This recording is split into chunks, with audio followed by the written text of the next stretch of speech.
All right, when you think of asteroids, you probably think about some end of the world sci-fi movie you've seen, right? But the threat of huge space rocks crashing into planet Earth is very real. In this month's Big Idea, Robert Moses shows us the steps NASA's taking to try to keep us safe.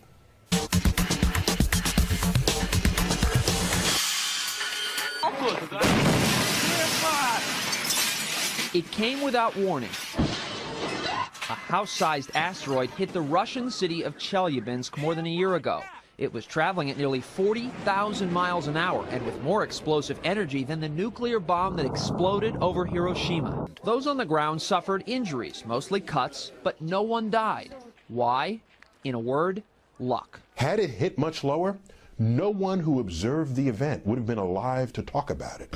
World-renowned astrophysicist Dr. Neil deGrasse Tyson, who hosts Cosmos, a Space-Time Odyssey on Fox, calls that a fortunate experiment, a wake-up call with minimal consequences. One of my favorite posters on the internet, it says, asteroids are nature's way of asking you, how's that space program coming along?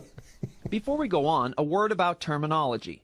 Asteroids are rocks, sometimes containing metal, that orbit the sun. When they hit the ground, as the one in Russia did, they're called meteorites. This is a meteorite that hit Greenland thousands of years ago. It weighs about 34 tons. By comparison, the meteorite that hit Russia last year weighed nearly 10,000 tons. But hold on. What if there was a way to alter the tracks of asteroids and therefore eliminate the threat they pose to us here on Earth? NASA says there is. The agency calls it the Asteroid Redirect Mission. The Obama administration asked Congress for $133 million in the 2015 fiscal year to fund it. The goal is to find an asteroid near Earth, lasso it, and eventually send humans to land on it and study it.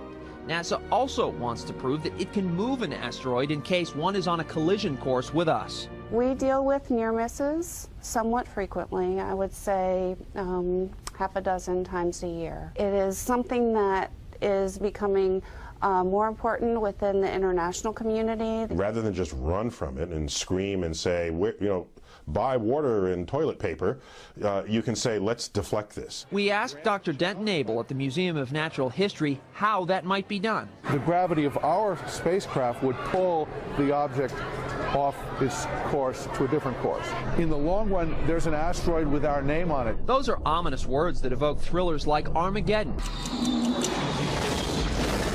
But scientists say this isn't the stuff of science fiction, it's science fact. For the future of our wealth, our health, our security, our energy needs, our needs for resources, if we ignore what space has to offer, we will doom ourselves to extinction here on Earth.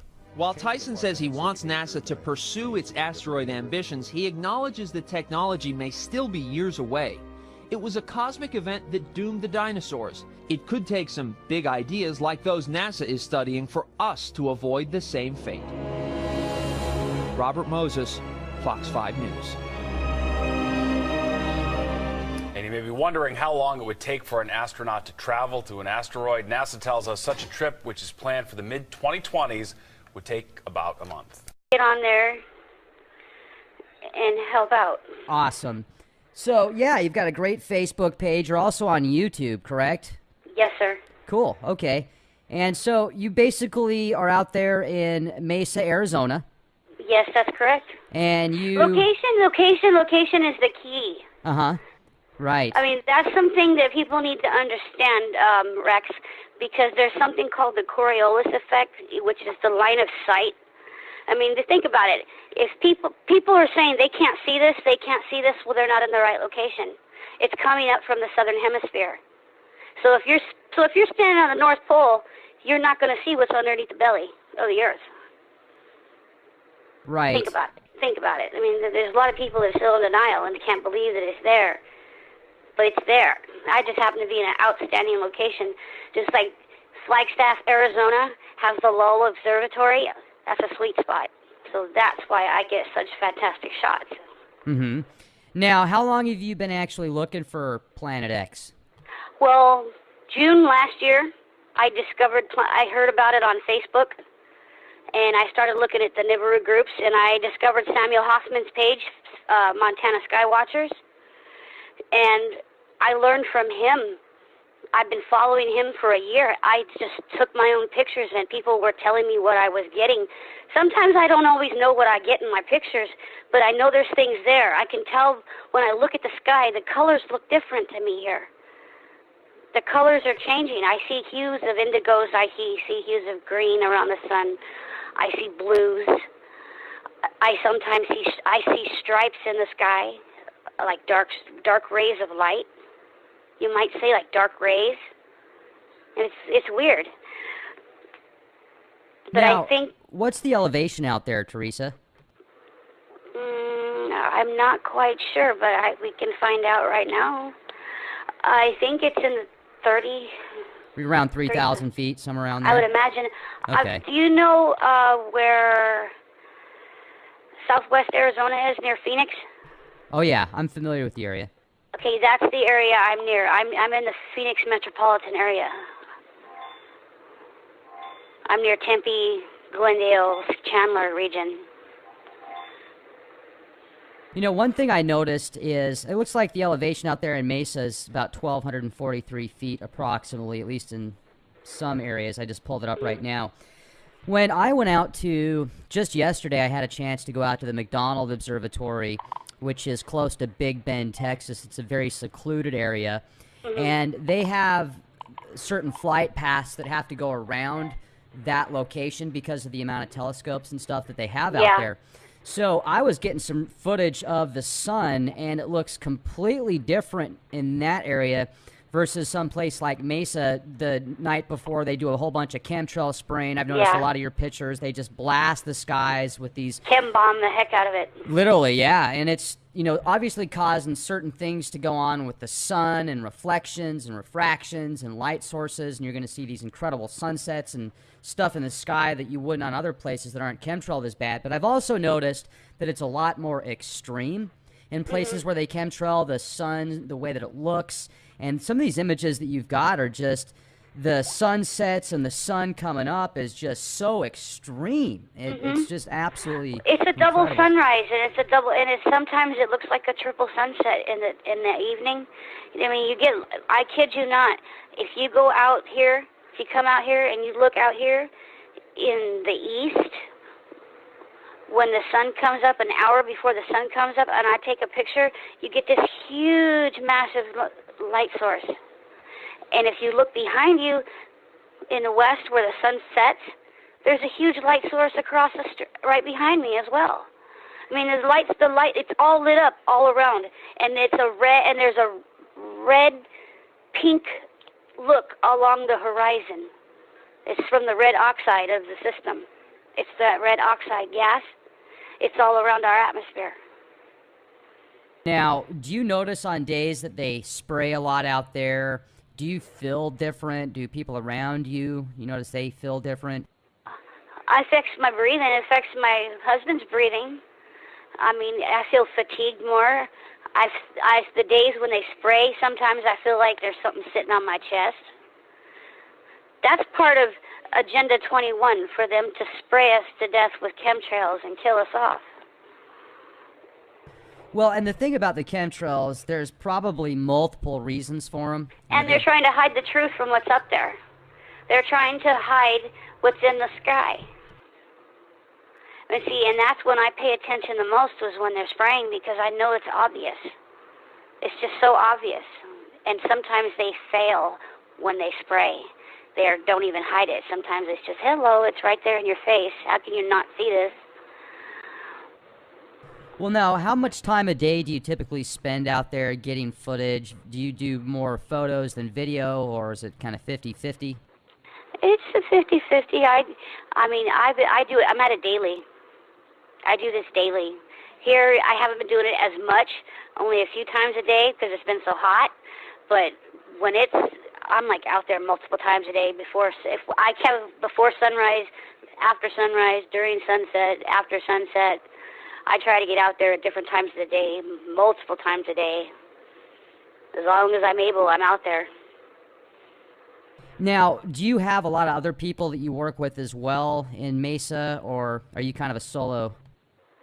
I'm by myself, but I have a friend of mine. Her name is Catherine Rizal, a.k.a. Rusalka Woodvine. She's a dear, great friend of mine.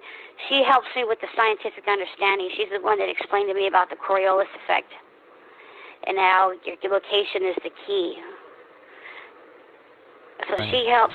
She's on Facebook too. She's had a lot of. She's been who's who, and she's been in medicine, and she's done a lot in her career, and she's a very big researcher.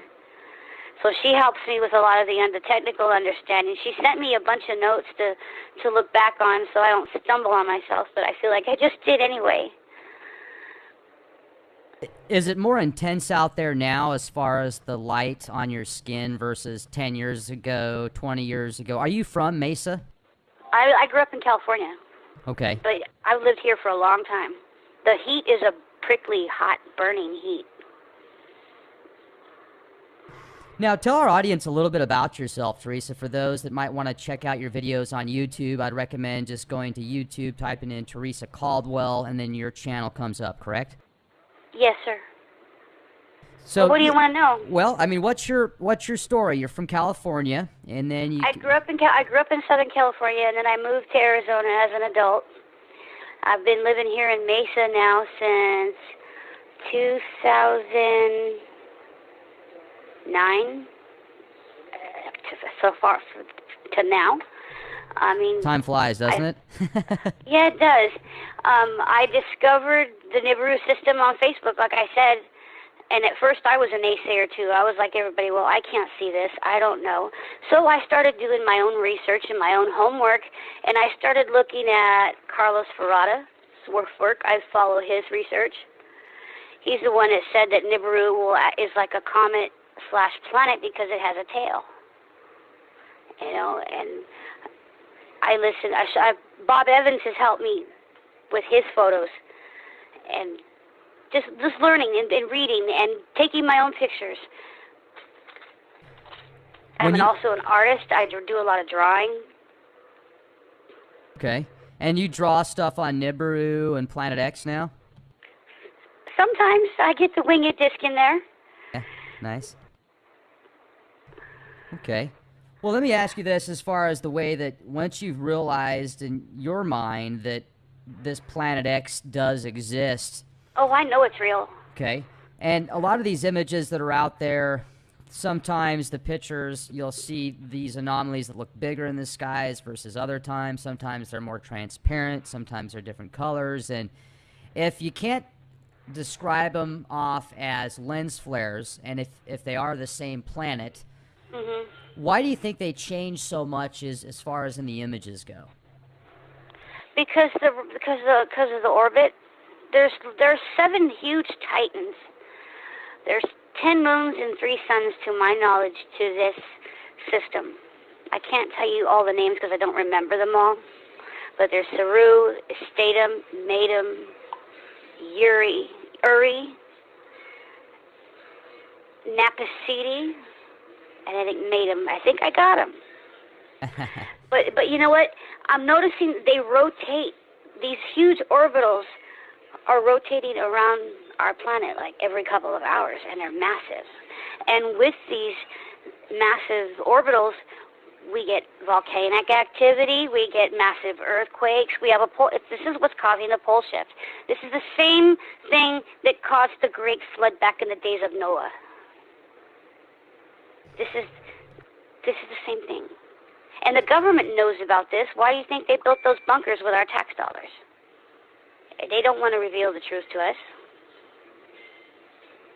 Now, another thing, too, that I've wondered is if we've gone through this before just based on the way that the Earth moves in the solar system and other planets, moons, suns, etc., and you talk about these possible 3 different suns and such, could you tell our listeners if they wanted to get that information where your source was with that?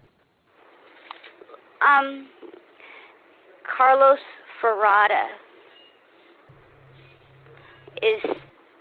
and Samuel Hoffman is where I've gotten a lot of my information. Okay. Carlos Ferrata was a Chilean astronomer who was studying this system, and that's but he's passed away.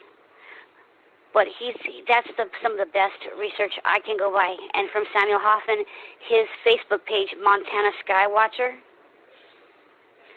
those are my best reliable sources. Those, and Gil Broussard, I would trust his work, I would have to say. I've had Gil on the show a couple of times. And then there's Marshall Masters, of course. Uh-huh. I would have to say his work because I've researched what he's done a little bit. And then, of course, the petroglyphs in Egypt show the winged disc in there, and it's all come together. It's all coming together. This is like a biblical thing that's taking place. This is the end of days coming.